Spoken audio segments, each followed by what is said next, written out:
noticias. Las mejores voces del mundo para vender tu marca.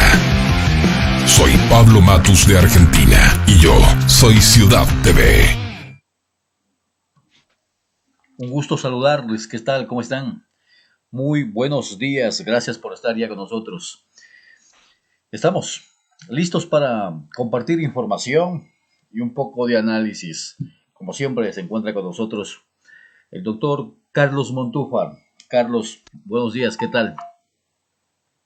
Buenos días, Oscar. Es un placer realmente volver a estar juntos aquí para todos ustedes en nuestro querido Ecuador a través de Ciudad Televisión con el análisis reflexivo sobre las noticias. Un placer, buenos días, feliz jueves, con mucha fe y esperanza. Adelante, Oscar. Sí, señor, a la carga. Vamos con información. Carlos, se hablaba que en los titulares a nivel nacional, las redes sociales y a través de cadenas nacionales, sobre el pedido de apoyo de Lenín Moreno a la Asamblea. Medio raro eso, ¿no? En estos tiempos que andan discutiéndose, peleándose las discordias, pero hay una información respecto. Iniciemos con la información, Carlos. Muchísimas gracias, Oscar. Aquí estamos. Pues un saludo para Antonio Ante, con mucho cariño desde Otavalo, desde esta zona 1 del norte del Ecuador. Un saludo también para Sucumbíos, para la provincia del Carchi, obviamente para Imbabura y para Esmeraldas. La noticia dice que la unión hace la fuerza, y bueno, esta noticia la hemos traído en nuestro equipo editorial. La fuente es El Telégrafo, y dice El Telégrafo: el presidente Lenín Moreno solicitó a la Asamblea Nacional respaldar la gestión del gobierno, como decías, Oscar, con la comunidad internacional para paliar la crisis económica. El presidente Lenín Moreno solicitó a la Asamblea Nacional respaldar la gestión del gobierno con la comunidad internacional para paliar la crisis económica.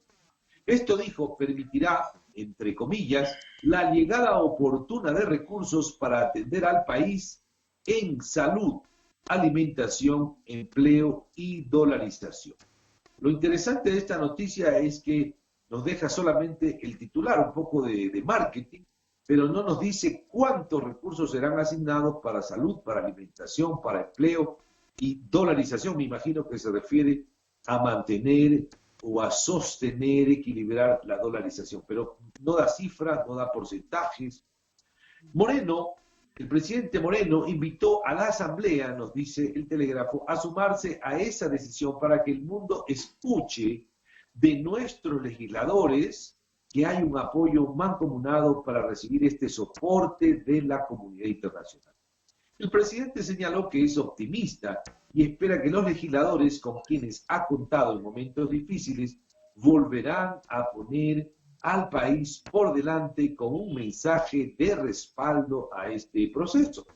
El mandatario agregó que dar esta señal a la comunidad internacional es una de las tareas pendientes para que los recursos que hemos logrado obtener lleguen oportunamente al país para cuidar a quienes más lo necesitan. No especifica la noticia tampoco quiénes son los que más necesitan. Estamos hablando de los niños por ciclo de vida, estamos hablando de las mujeres, estamos hablando del adulto mayor, estamos de las personas con dificultades, las personas especiales a nivel físico, a nivel psicológico, estamos hablando del microempresario, que también es una persona vulnerable y en crisis, están cerrando los negocios, estamos con el problema del desempleo, en fin.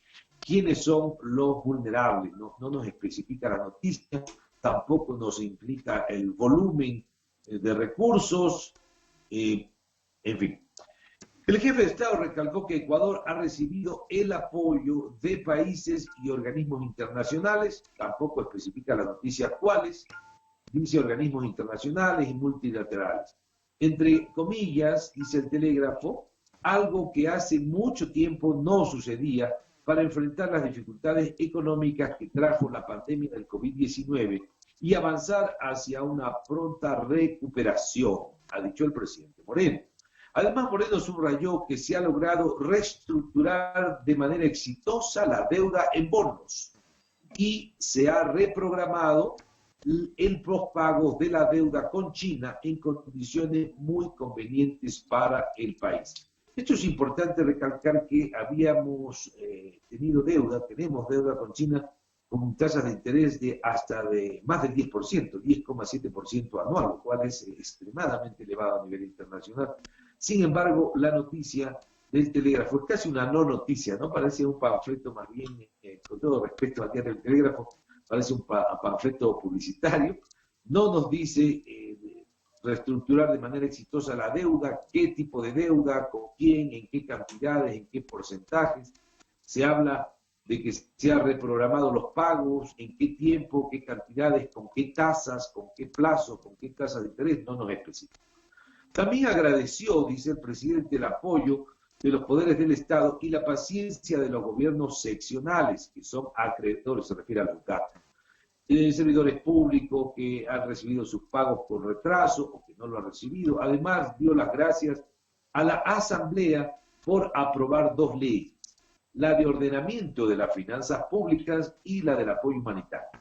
La renegociación servirá para regularizar el pago de salario, pagar a los proveedores, asegurar el pago a la seguridad social, aumentar los programas sociales que benefician a los más pobres del país e incrementar recursos para el programa Reactívate Ecuador. Cuando hablan también beneficiar a los más pobres, pues no sabemos exactamente a quién se refiere.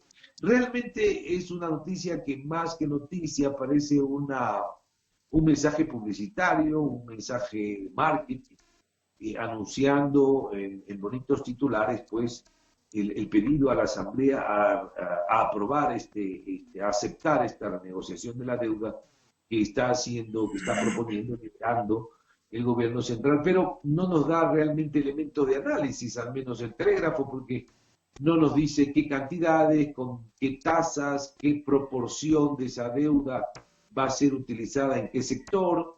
Se habla, por ejemplo, que se va a apoyar el sector de la salud, el sector de la educación, pero puede ser que de cada 100 dólares se den 2 dólares para educación, 2 dólares para salud y el resto para otras actividades. Entonces, cuando no se tienen los detalles pertinentes de tasas, de detalles matemáticos, de porcentajes, a dónde va a utilizarse estos recursos, esta noticia casi es una no noticia del Telégrafo, ¿no?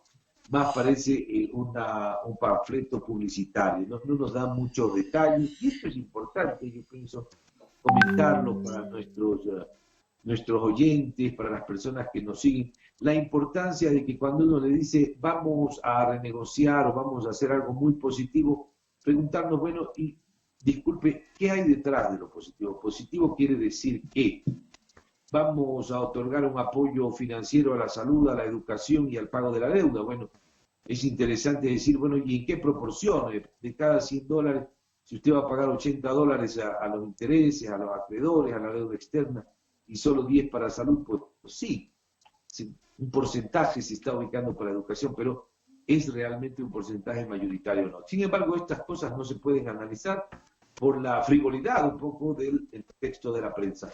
Así que, Oscar, esta es la primera noticia que tenemos del Telégrafo. Me parece una noticia de primera plana que nos ha enviado el equipo de dirección, el equipo de editorial, el pedido, la solicitud de que la Asamblea valide esta solicitud de renegociación de la deuda externa, pero, como repetimos, los elementos son muy frágiles, muy escuetos. Oscar, ¿qué tenemos de nuevo sobre esto? Sí, no sé, sospecho que una nota ahí, como tú dices, ¿no? Más parece publicidad. Y claro, cuando viene más de un medio público, como Diario El Telégrafo, por ejemplo, porque yo estaba revisando mientras tú dabas a conocer, por ejemplo, otros medios de comunicación, hablan de, por ejemplo, mira, un titular que dice, Lenín Moreno pide a la Asamblea Nacional respaldar la nueva deuda adquirida con entidades financieras. Porque hay que hablar que es una nueva deuda, ¿no? Entonces, ahora sí, ya en el contexto tú puedes tener en mente de qué se trata. O sea, porque suena bonito en el Telégrafo un titular de que pide apoyo para convenios internacionales. Básicamente es una deuda, y para que la gente nos comprenda, mira, es como cuando tú en tu familia, en tu hogar, decides hacer un crédito en el banco. Claro, lo haces y con tu esposa le informas ¿qué es lo que vas a hacer? Vamos a hacer un préstamo de $1,000 y estos $1,000 nos va a servir para útiles escolares, esto nos va a servir para amoblar la casa, para comprar esto, y así tiene que ser, porque caso contrario, imagínate, tu esposa no sabe qué, para qué, cómo, qué vas a hacer con el dinero, y ahí viene y se convierte en un conflicto prácticamente, ¿cierto? Cuando no hay esa información correspondiente. Y es algo así lo que sucede acá. O sea, él nos dice que el gobierno pide apoyo, que va a endeudarse y no sabemos absolutamente nada en lo que va a gastarse ese dinero o a invertirse ese dinero. En el ejemplo que les pongo, amigos, es que haces un crédito tú al banco con tu esposa y a tu esposa le dices, sí, es un dinero para hacer cosas que van en beneficio de nuestra casa y de nuestra familia. Tu esposa va a pedirte, sí, pero ¿cuáles cosas? ¿Con cuáles son? Necesito saber para ver si es que nos conviene o no nos conviene. Entonces, más o menos un poco por ahí va el ejemplo, Carlos, ¿cierto? Exactamente, exactamente, Oscar, es la misma percepción. Yo creo que estamos en lo que se llama en la misma percepción, en la misma visión, en la misma interpretación de la noticia.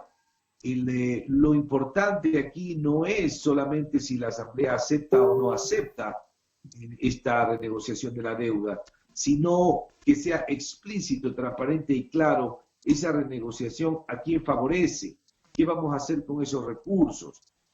La deuda, por ejemplo, qué cantidad de millones estamos endeudados con China a tasas tan altas como 10,7% anual. Ese interés, ¿a cuánto va a reducirse? Se supone que la renovación es para mejorar nuestras condiciones como país. Ahora, esa cantidad de millones, ¿cuánto es? ¿Qué proporción del total de la deuda representa? Más, En los Carlos, porcentajes. Sí, sí, claro. más aún cuando no es la primera vez, porque el gobierno, recuerda, ya hizo algunos créditos, ya hizo algunos créditos, renegoció deudas, y claro, el mensaje era, vamos a pagar a médicos, por ejemplo, a profesionales de la salud, vamos a cubrir deudas con los gobiernos autónomos descentralizados, por ejemplo, pero llegó el dinero y resulta que hay médicos impagos, hay profesores impagos, hay, bueno, tantos gobiernos municipales, parroquiales, provinciales, que se les adeuda. Entonces, peor por ese lado, cuando te dicen una cosa y no se cumple y vemos otros resultados. Y ahora nos dan esta información que se va a renegociar la deuda, se va a endeudarse nuevamente y no sabemos así de manera específica qué es lo que va a suceder. Exactamente, y sobre todo, por ejemplo, se enfoca, yo le veo el elemento de, por favor, mostremos a la comunidad internacional que el país está unido, que la Asamblea, que el Ejecutivo están juntos. Demos esa idea, es lo que leo entre líneas de la noticia. El presidente dice, mostremos esa imagen al Fondo Monetario Internacional, a las instituciones internacionales, de que estamos unidos, de que estamos en armonía, de que estamos en acuerdo, para poder facilitar el acceso y la aprobación de estos préstamos. Sin embargo, yo recalco, soy de la misma idea contigo, Oscar, y compartimos pues, esta preocupación, digamos, con la población. A mí me interesaría, el sueño que yo tendría es de que un préstamo, no por ser préstamo de por sí, es malo. Todo depende de usted qué va a hacer con ese dinero. En cuanto a las finanzas públicas, se dice que siempre se debe buscar los recursos para lo que es gasto corriente, cubrirlo con ingresos corrientes. ¿Qué quiere decir gasto corriente? Quiere decir los pagos de maestros, los pagos de luz, del agua, en el caso, por ejemplo, de un hogar, ¿no? Entonces, usted lo financia con ingresos corrientes, no lo financia con deuda. Cuando usted hace generalmente deuda, no financia el gasto corriente, el gasto común de salario. Lo que debe financiar más bien es procesos de inversión, porque usted presta dinero a una cierta tasa de interés, se endeuda como Estado, pero con la idea de que esa inversión económica va a dar los réditos suficientes para ir cancelando las cuotas y al mismo tiempo ir cancelando los intereses. Entonces, fundamental es que los dineros que uno obtenga de los préstamos sean inyectados, sean invertidos para mejorar el aparato productivo, para que mañana nosotros oremos, tenemos a toda nuestra, si Dios quiere, toda nuestra mano de obra, toda nuestra capacidad trabajando, produciendo con dignidad. No hay mejor bono realmente, y eso me encantaría que nuestros dirigentes, que nuestros mandatarios llegaran a convencerse que no hay mejor bono de la dignidad que el trabajo remunerado. Así sea un medio tiempo, un medio básico, un básico, pero el mejor bono de la dignidad es promover el empleo y el trabajo. Si esos dineros de préstamos a Fondo Monetario Internacional, sé que ahora vienen al 2,9%, felizmente un mejor interés, son destinados para el aparato productivo, son destinados para la inversión, son destinados para generar empleo, pues no tenemos otra cosa que decir que felicitaciones, ¿no? Porque sabemos que tendremos condiciones para cancelar esos préstamos. Pero si los vamos a dedicar a repartirlos, a hacer propaganda, campaña y publicidad de lo generosos que somos con dinero ajeno, si nos vamos a dedicar a pagar lo que debe estar en el rubro del Estado, que son los salarios de los funcionarios públicos de sectores tan importantes como la salud, o la educación, o la seguridad pública, entonces en ese momento como que nuestra visión a largo plazo, nuestra sostenibilidad económica, no está pensando en el país del mañana, tal vez estamos pensando solamente en llegar a diciembre, darle la mano a Papá Noel y nada más. Es decir, estamos pensando no como estadistas, sino simplemente como politiqueros de dejar una buena imagen en el aquí y el ahora y el mañana no nos importa. Esa sería pues el comentario al respecto, Oscar, que podemos hacer, como hemos visto de esta noticia que no nos da pues tampoco. Este es un ejemplo de una no noticia y está muy bien, como un elemento pedagógico también para ver cómo informándose nos desinforman igualmente. Sí, señor. Y bueno, de hecho, esta es la idea, ¿no? De nosotros agarrar las noticias porque, como decíamos ayer nomás, como comentábamos, hay noticias sesgadas ahí, ¿no? Y claro, más cuando vienen de medios públicos. Bueno, avancemos. Mira, Carlos, tengo una nota Claro que sí. en donde Diario El Norte, en la parte local, nos indican que se incautó casi 4 toneladas de marihuana en un paso fronterizo en el Carchi. Imagínate, 4 toneladas. La nota dice que la Policía Nacional interceptó en un paso fronterizo con Colombia un camión que transportaba oculto en su furgón un alijo de marihuana con un peso de casi 4 toneladas. En el operativo, en el que fue detenido el conductor del vehículo de nacionalidad peruana. De acuerdo con un parte policial que ha tenido acceso la agencia EFE, indica que el personal de la Jefatura de Investigación Antidrogas de la subzona de Carchi, provincia limítrofe con el territorio colombiano, aprendieron a un ciudadano de nacionalidad peruana que se desplazaba en un camión particular.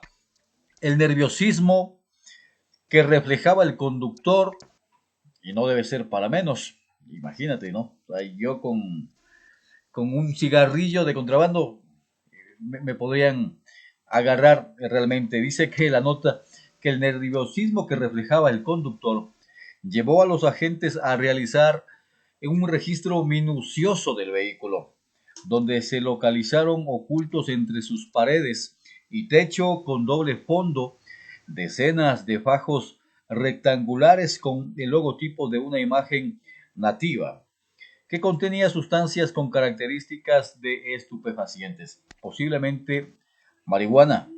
Una fuente policial especificó que los fardos pesaban 3 toneladas, 842.400 kilos de marihuana, cantidad que aún no ha sido confirmada oficialmente por la policía.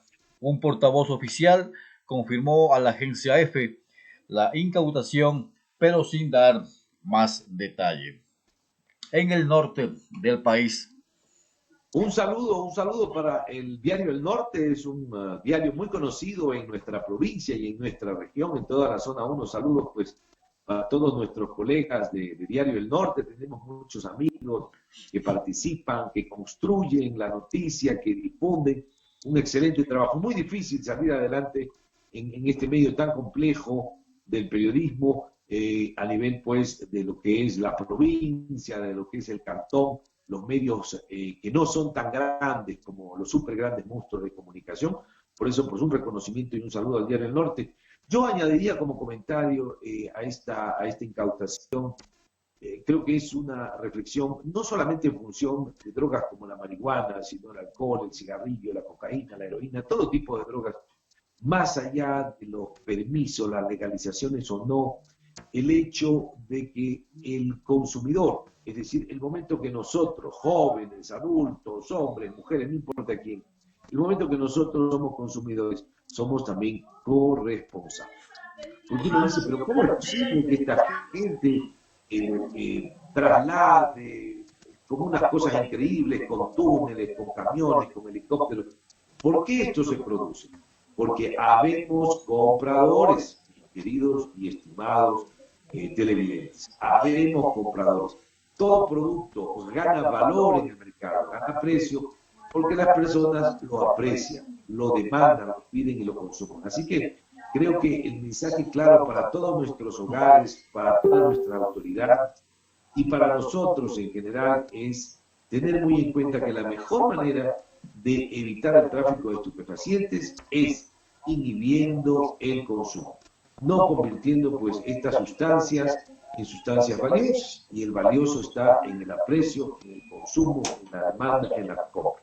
Cada dólar que nosotros utilizamos comprando un objeto es una manera, un objeto, un producto, es una manera como valorizamos nosotros, a lo mejor de manera inconsciente, ¿no? Pero valorizamos ese producto. Así que ahí está un mensaje, pues, no solamente económico, sino un mensaje también, podríamos decir, ético, sobre todo lo que tiene que ver con esta situación terrible que en el mundo entero, pues, es un flagelo realmente a nivel mundial, no solamente todas estas mafias económicas que nacen gracias a la producción, consumo y venta de estupefacientes, sino también todo el daño que provocan a nuestra juventud, a nuestra sociedad, a las sociedades en el mundo entero. Es impresionante. Justamente hace un año hubo un congreso sobre, desde el punto de vista médico, sobre estupefacientes, y surgía la pregunta si los grandes países realmente están interesados en controlar el consumo, el tráfico de estupefacientes, no será el trabajo más importante sobre el consumo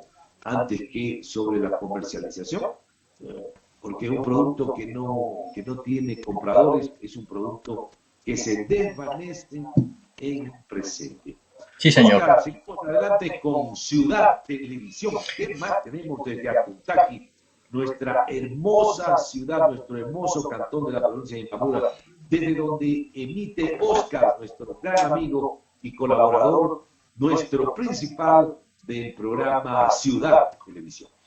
Bueno, mira, ¿sabes qué? Quiero en este momento, mira, aprovechar para saludar a Luis Salazar Buitrón, a Marcos, a Rogelio Sánchez, a Lorena Salazar, César Tamba, Gustavo Chávez, Ligia Moreta, que están comunicados, que están conectados con nosotros. Carmen Chamorro también, gracias por estar siempre pendientes. Avancemos, tú tienes más notas, más información, Carlos. Muchísimas gracias, Oscar. Aquí estamos siempre para ustedes, analizando, reflexionando, cocinando con ají, ajo y pimienta las principales noticias que nuestro equipo editorial nos presenta. ¿Por dónde? Por ningún otro mejor lugar que Ciudad Televisión. Muchas gracias, agradecimientos también a Italia. Tenemos saludos de ecuatorianos en Italia, en la ciudad de Pisa. Nos llega aquí el mensaje. Muchísimas gracias. Están viendo, dice, el programa. Necesitábamos un programa así que nos permita digerir, dice, de mejor manera las noticias en el Ecuador, a nosotros que estamos en la distancia. Desde la ciudad de Pisa, la familia Villacres, desde Italia, nos envía este mensaje. La mora con el seguro social es de 1.500 millones a nivel nacional, nos dice esto la prensa. Ayer el director provincial del IES, el señor Andrés Campaña, acudió a la Policía Judicial para denunciar a 17 empresas que tienen una deuda histórica de 500 millones de dólares, especifica, con esta institución. ¿Desde cuándo mantienen estas empresas la mora con el IES y qué implica esto? Es la pregunta del redactor del diario El Telegrama. La mora antigua de 17 empresas data del año 2003, dice el IES. Esto acarrea una violación de los derechos de los trabajadores, que son en total 12.045 trabajadores. Ellos están afectados por esa situación, porque no pueden recibir sus pensiones, jubilaciones, préstamos quirografarios, ni hipotecarios, ni de seguros de desempleo en estos tiempos. Sin embargo, sí tienen la atención de salud. Gracias a Dios. ¿Tienen el mapeo de ella?, pregunta el periodista. Las empresas que son importantes y grandes están domiciliadas en la provincia de Pichincha y dedicadas a diferentes actividades como florícolas, siderúrgicas, entre otras. Tienen alrededor de 13.000 empleadores. Hay algunas en mora desde el año 2003, otras desde el 2015 y otras más recientemente desde el 2018, es decir, antes de la pandemia inclusive. Son empresas grandes y con deudas que van desde 1 millón hasta 3 millones de dólares. Inclusive la noticia del diario El Telégrafo, aquí está nuestra fuente, las enumera, dice, tenemos por ejemplo Desaflor, Arbe Ecuador, Florexpo, Compañía Promotora Inmobiliaria, Covefec, Acero, Industria Plástica, Rosimbar, etc.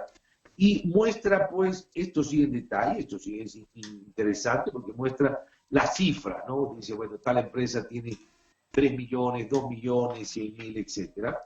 Entonces muestra las deudas especificadas, nombre de la empresa, en qué sector trabaja y la cantidad total, ¿no?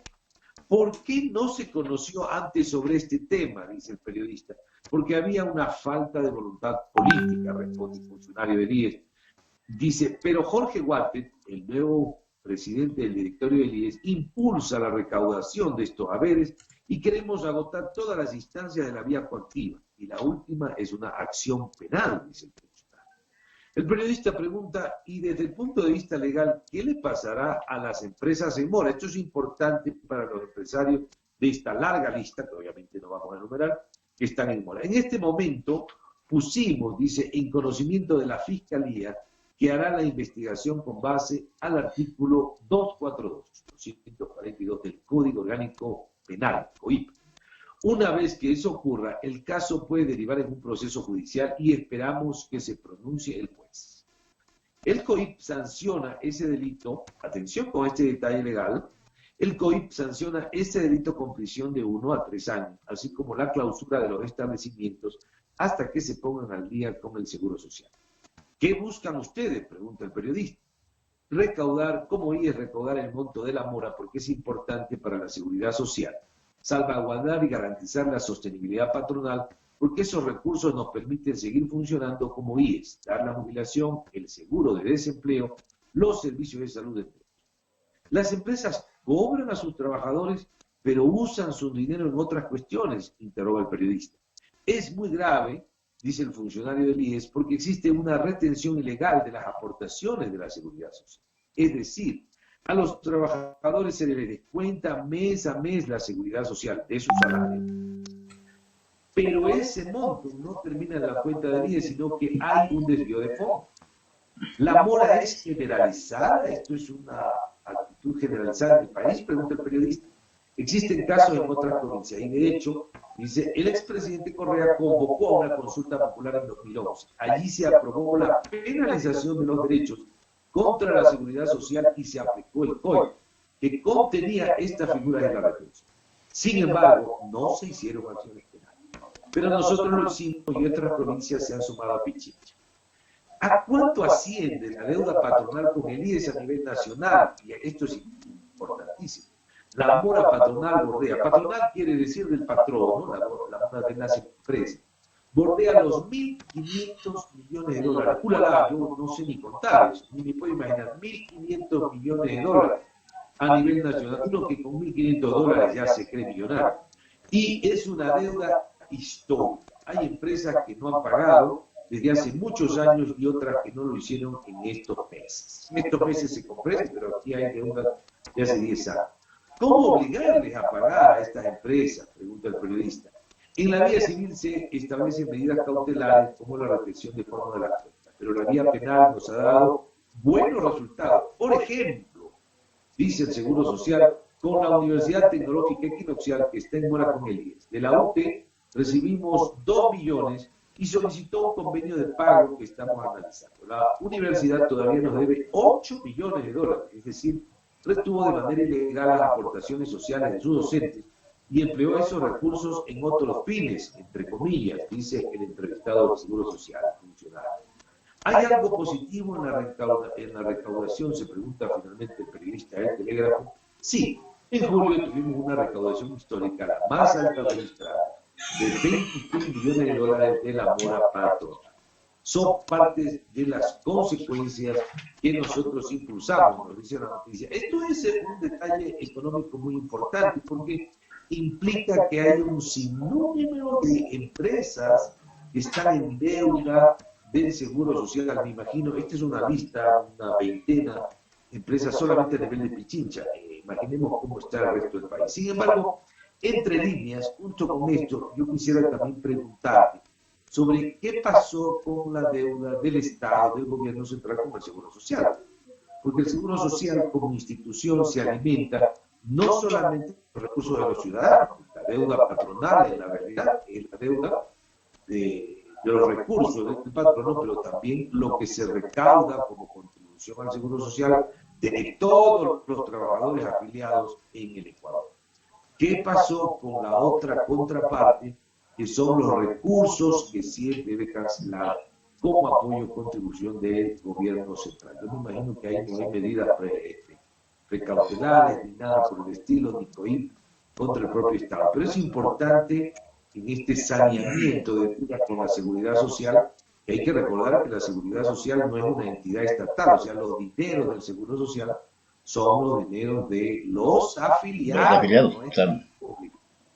Entonces, Sí. es importante que tanto la empresa privada como nosotros los trabajadores, obviamente, como también el Estado cumpla con sus responsabilidades para que de aquí a 20 años nuestros nietos no nos demanden porque ya no existe jubilación, ya no existe salud, hemos quebrado el seguro social. No contribuyamos a esa herencia, esa mala herencia genética, producto de pensar solo en el presente y de no tener una visión administrativa de estadista con ética. Óscar, esta es la noticia pues que nos ha venido también. La mora con el IES, con el Seguro Social, es de 1.500 millones de dólares a nivel nacional, solamente la deuda de las empresas privadas, del patronal. Muy complicado realmente, ¿no? Había algunas notas, por ejemplo, de que está de mal en peor, ¿verdad? Había un estudio en donde, ponte, si no se tomaban las medidas necesarias, correspondientes, en no más allá de unos 5 años, se iba a la quiebra prácticamente, se terminaba el seguro social. Y es lamentable, ¿no? O sea, porque es muy fácil para las autoridades de turno dar este tipo de cosas y buscar las soluciones. Y una de las soluciones obviamente es meterle la mano al bolsillo, porque ya se hablaba de subir las pensiones, ya se hablaba de los aumentos de las pensiones de los jubilados, y todo recae en la gente, lamentablemente. Pero, ¿qué se hace por recuperar los dineros robados?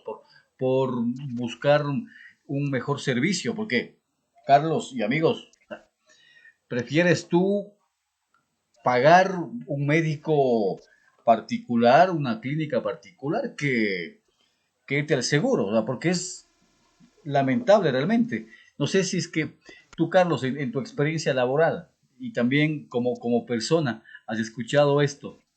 Mira, a mí el seguro me sirve simplemente para las operaciones especiales, aquellas que posiblemente no te alcanzan a cubrir con tu mensual, ¿verdad? Con un sueldo básico, y que son extremadamente caras, por ejemplo, la colocación de prótesis, porque de ahí realmente enfermedades básicas, no sé cuál sea el nombre técnico, la gente prefiere pagarse un consultorio, un médico particular. Entonces le tiene como un as bajo la manga, o sea, por si acaso algún momento necesita algún tipo de operaciones extremadamente altas y que el seguro lo tiene.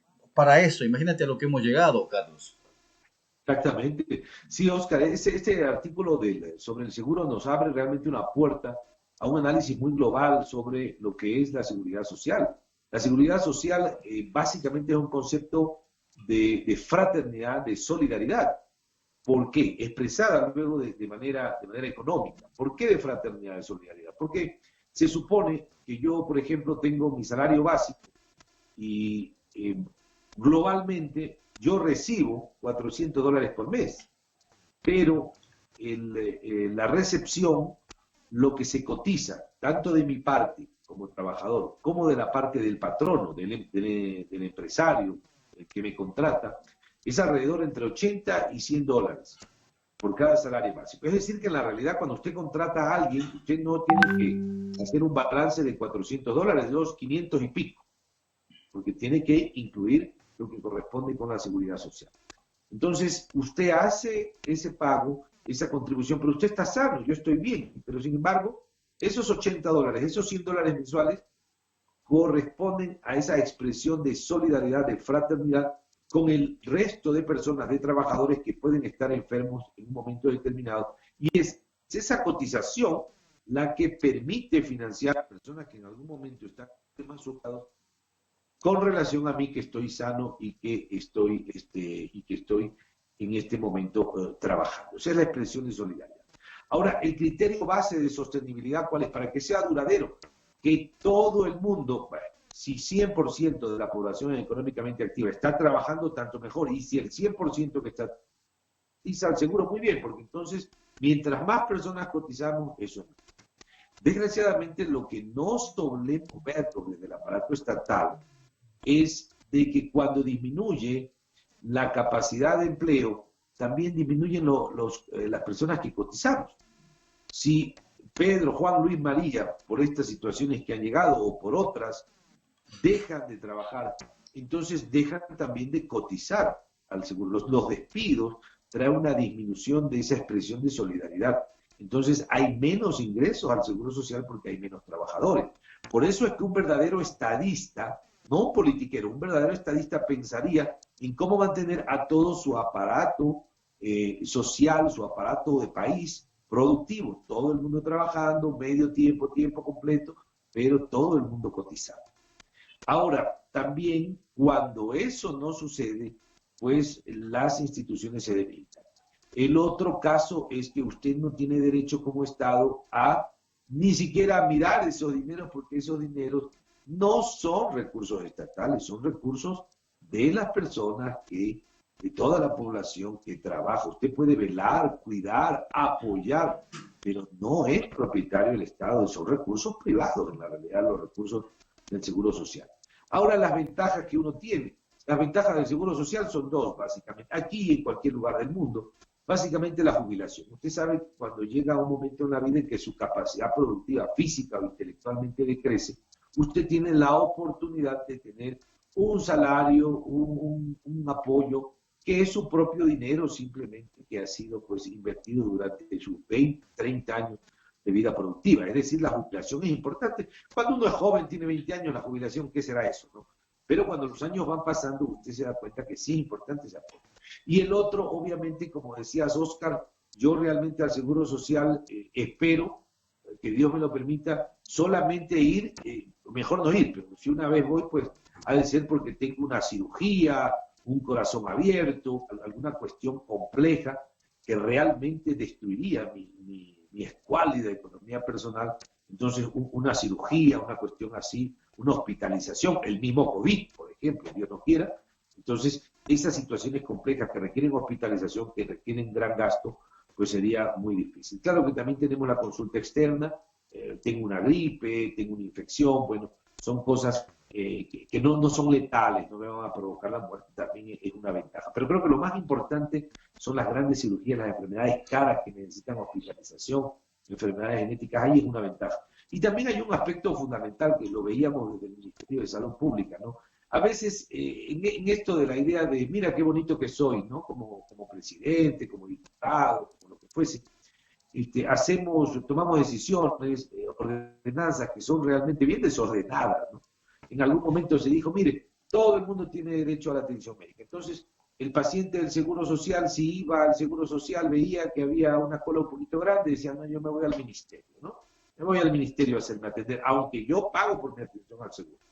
¿Por qué? Porque era obligatorio que todo el mundo atienda en todo momento, no importa cómo está el servicio privado, lo quería. constituir ahí.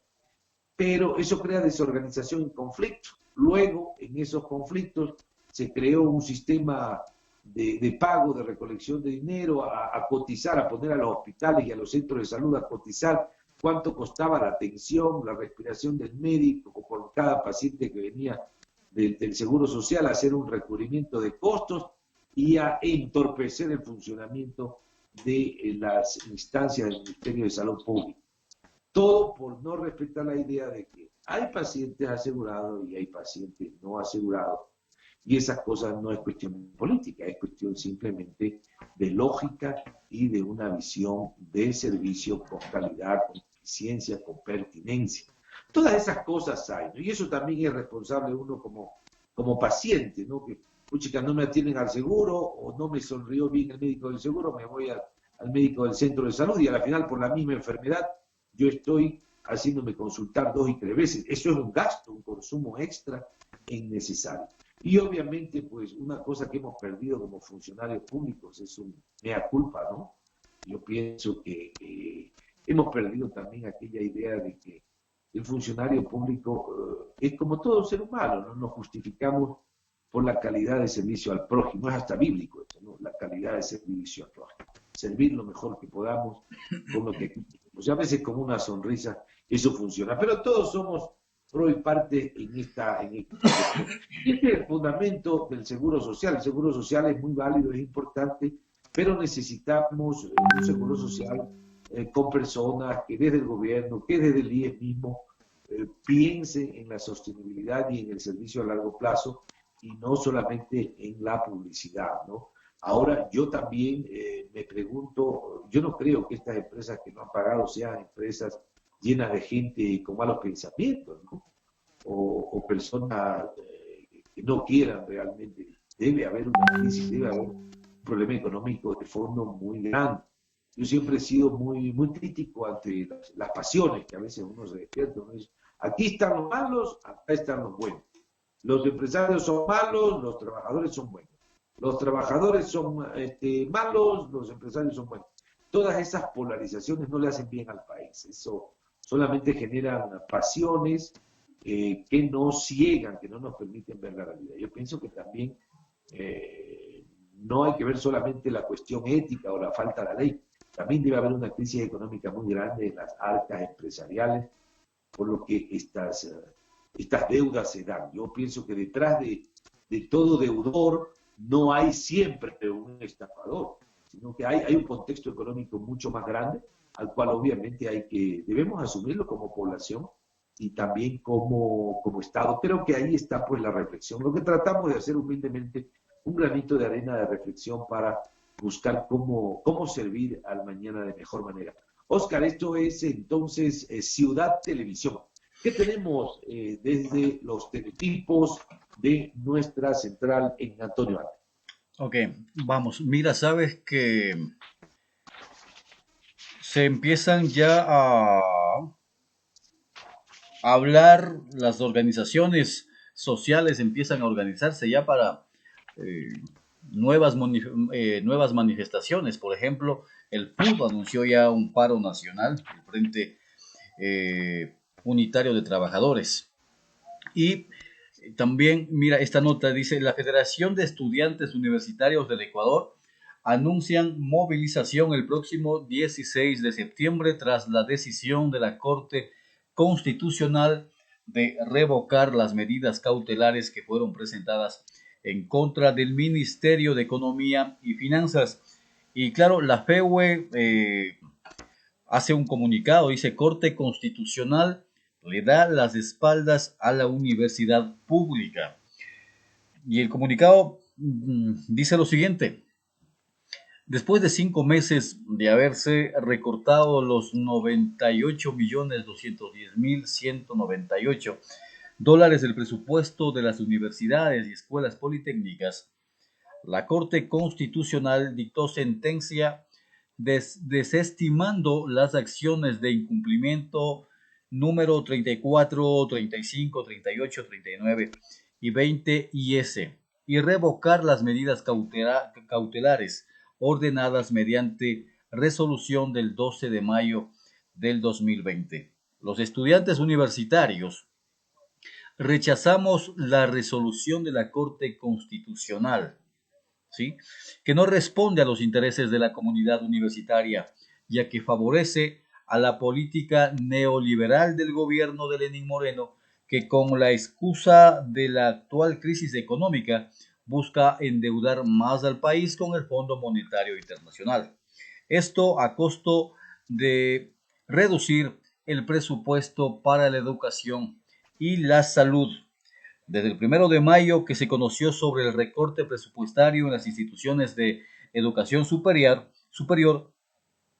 los estudiantes pusimos este documento y este rechazo porque la educación y la salud, la Constitución lo dice, que son servicios prioritarios en el país. Y bueno, y tienen razón, ¿no? O sea, la Constitución en la Constitución, Carlos, ahí lo está estipulando, la educación, la salud como un derecho público realmente. Pero aquí está, mira, y ya se empiezan a organizar manifestaciones, movilizaciones. En este caso, la Federación de Estudiantes Universitarios del Ecuador anuncian para el próximo 16 de septiembre, tras la decisión de la Corte Constitucional de revocar las medidas cautelares. También, como te dije, el FUT, así es que parece que el plan del gobierno de mantenerles o de mantenernos encerrados también implica, ¿no? O sea, tiene sus pros y contras también para el gobierno. Sacarle ya a la gente del confinamiento para reactivar la economía, pero esto también hace que la gente ya afuera empiece a organizarse y le vaya perdiendo el miedo, dicen, al COVID. Y claro, empiecen a calentar las calles, más aún cuando también estamos en un proceso preelectoral, Carlos. Noticia importantísima, Óscar, la que tú nos traes a Ciudad Televisión el día de hoy. Realmente es fundamental. Por un lado, hay un beneplácito, hay una sensación de alegría, yo pienso, en el hecho de que la población, a pesar de las circunstancias que vivimos con el COVID, un poco la idea es, no nos olvidemos siempre de las medidas de prevención. Por favor, en manifestación o no, en las calles o fuera de ellas, siempre su medida de protección, el distanciamiento, evitar lavarse las manos, siempre es fundamental. Esto es la vida, ¿no? Es la vida de nuestros abuelitos y es la vida nuestra misma a protegernos. Pero a pesar de estas circunstancias duras desde el punto de vista sanitario y económico, es una buena noticia que la juventud, que la población, que los trabajadores reanimen la oportunidad, tomen la palestra, hablen, opinen, manifiesten. Obviamente hay que recordar que inclusive la Constitución habla del derecho a la resistencia legalmente, ¿no? Nuestra Constitución actual del 2008. Por consiguiente, está muy bien aquello. Ahora, mucho cuidado, que no nos vayamos tampoco, que nosotros a veces pensamos con el hígado, ¿no? Con la vesícula biliar, que no vaya a hacer que estas manifestaciones deriven en convertir, en victimizar más a las víctimas. Porque cuando nosotros agredimos, rompemos los vidrios, los pequeños comercios, el tendero, los autos, la gente que pasa, miren, realmente nos hacemos daño a nosotros mismos, a nuestros connacionales, ¿no? Entonces, la manifestación, la opinión, el derecho a la resistencia, sí, pero sin violencia. Ahora, el aspecto educativo, realmente, ¿qué podemos hacer sin educación? Ahora hay que preguntarse también cuál es la razón de la educación, qué educación hemos construido en nuestro país, porque no solamente es la idea de tener acceso a la educación, está muy bien, pero ¿qué nos están introduciendo?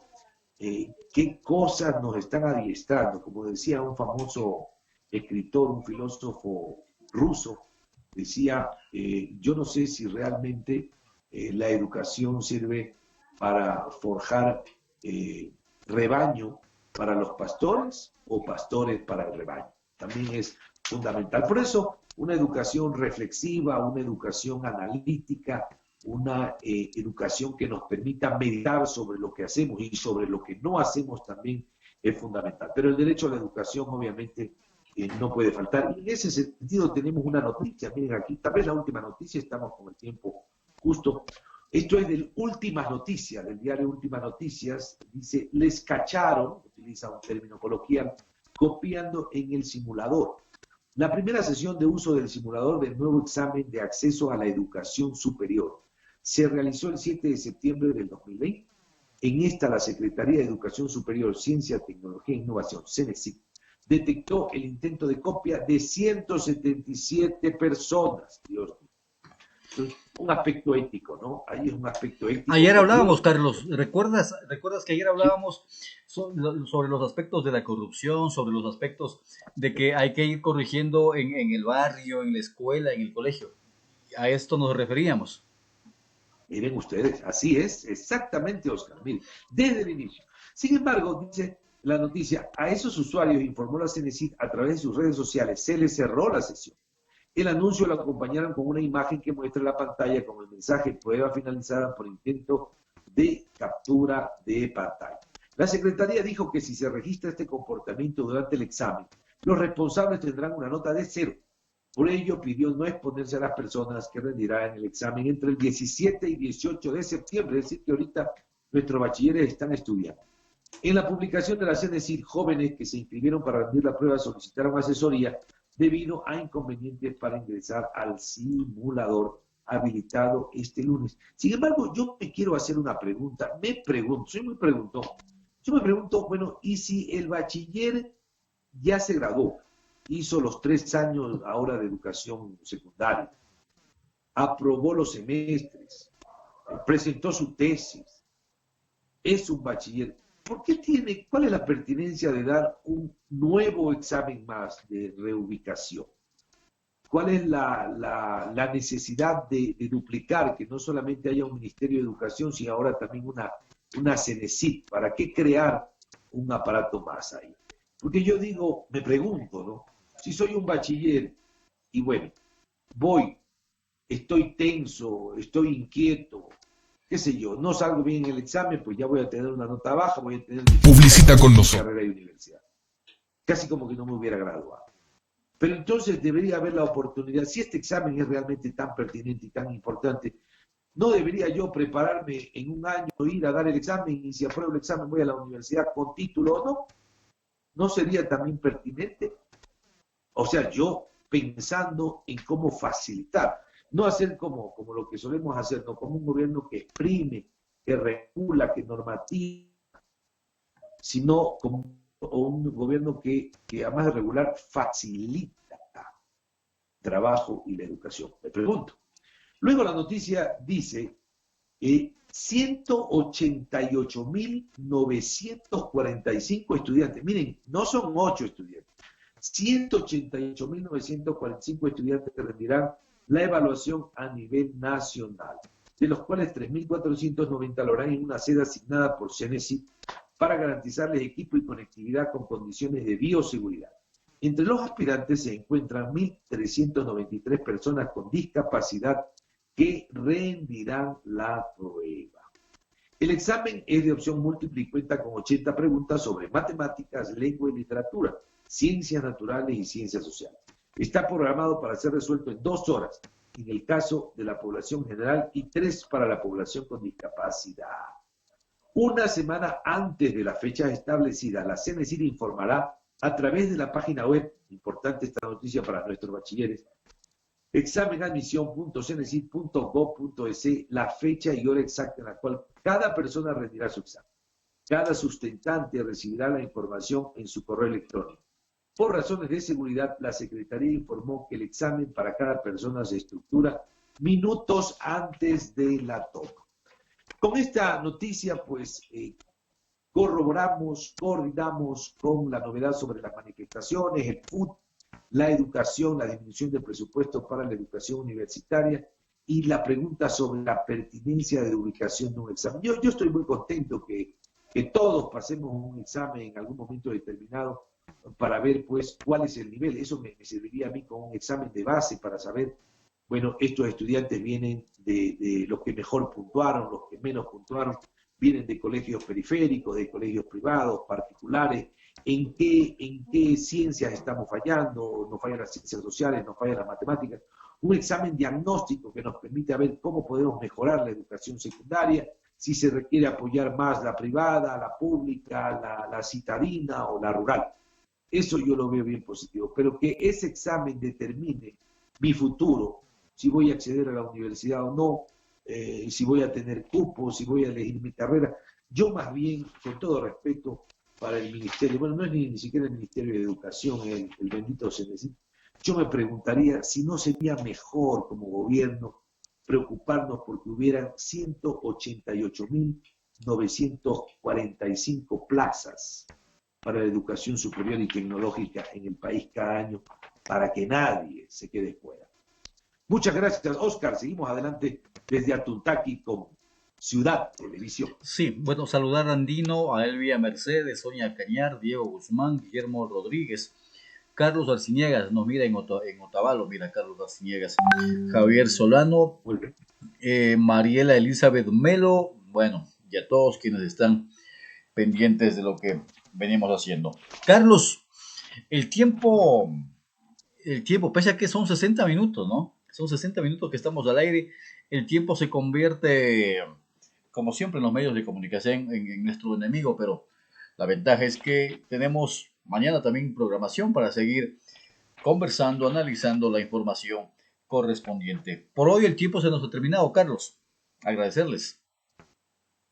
Un placer, muchísimas gracias para todos ustedes, con toda humildad. Oscar Pérez, Carlos Montúfar, un granito de arena para la reflexión, el análisis sobre la noticia. Por favor, acompáñenos, síganos y apóyenos con toda su fe, con toda su fuerza. Recuerde que con paciencia y reposo, una hormiga llega hasta a comerse un oso. Muchísimas gracias y hasta la próxima. Hasta mañana, 9 en punto, a través de Ciudad TV. Chau, chau. Publicita con nosotros. Tenemos las mejores promociones y estrategias de marketing. Además, las mejores voces del mundo para vender tu marca. Soy Pablo Matus de Argentina y yo soy Ciudad TV.